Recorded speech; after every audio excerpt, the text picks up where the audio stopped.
Well, good morning and welcome back to John a Day, as Evan wanted to call it.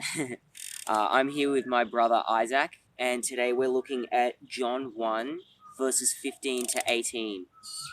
And so I might read that now, and then Isaac and I will go through the Swedish method from verse 15. John testified concerning him. He cried out, saying, "This is the one I spoke about when I said, 'He who comes after me has surpassed me because he was before me.' Out of his fullness we have all received grace in place of grace already given. For the law was given through Moses. Grace and truth came through Jesus Christ. No one has ever seen God, but the one and only Son, who is himself God and is in closest relationship with the Father, has made him known."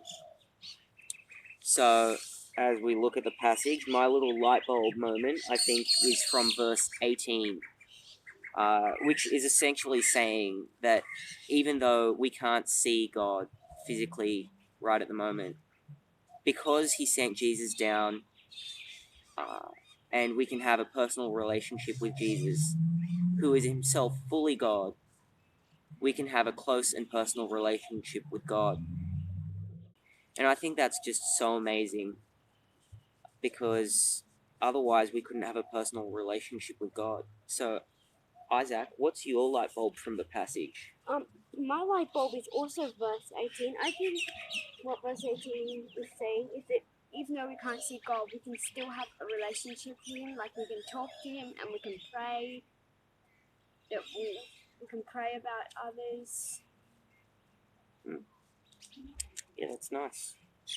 So now we'll be looking at the question mark. And so my big question mark is from verse 15, particularly the parts that says, "He who comes after me has surpassed me because he was before me." And so my question is, how can someone be before you when they've come after you? And I guess the answer to that is kind of because Jesus was always there from the beginning. He came to earth, and people may have seen him as not before John, but after him. Even though he came to the world after John, he surpassed him because Jesus was there from the beginning. And so, Isaac, did you have a question about the passage? Yeah, I think my big question is verse 16, where it's talking about out of His fullness we received grace in place of grace already given. My big question there was what does it mean by grace already given and the grace we already had? So I think the grace we already had was the grace before we sinned.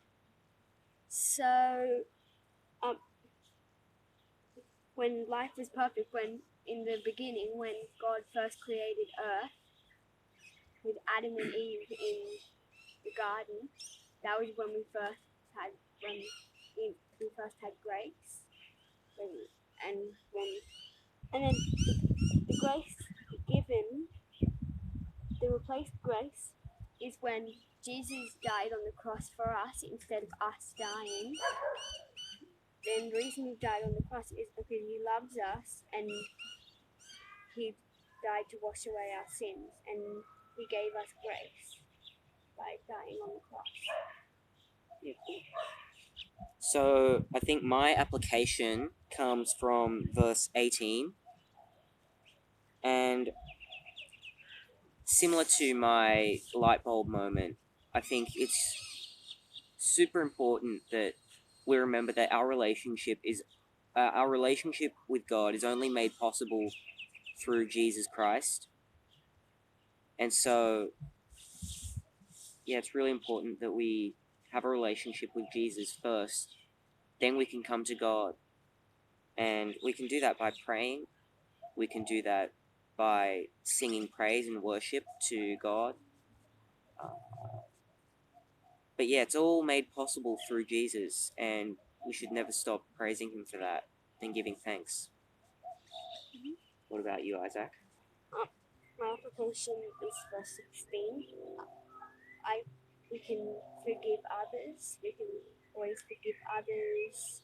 We can pray for others, and we can help look after others. That's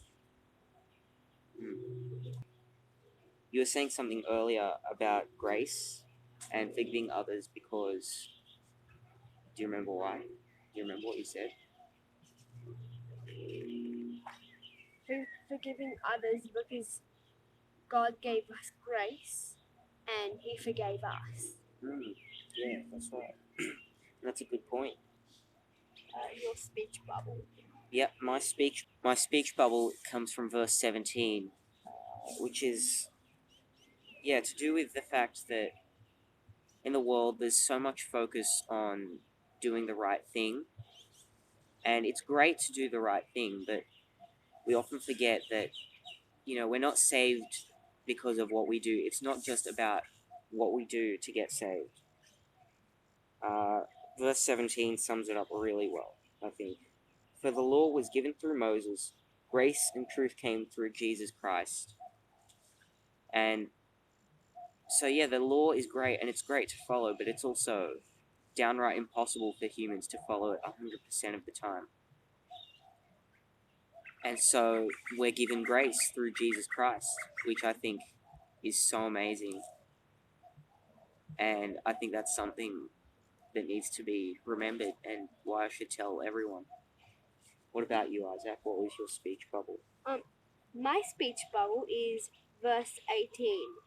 So even though we can't see God, we can still talk. We can still talk to God. We can still pray to God, and we can have and that means we can have a close relationship with God. Even although we don't. Although also like Josh was saying, we can't always 100% follow God 100% of the time. Yeah. And so that concludes today's video. I hope you enjoyed it. And I hope to see you soon.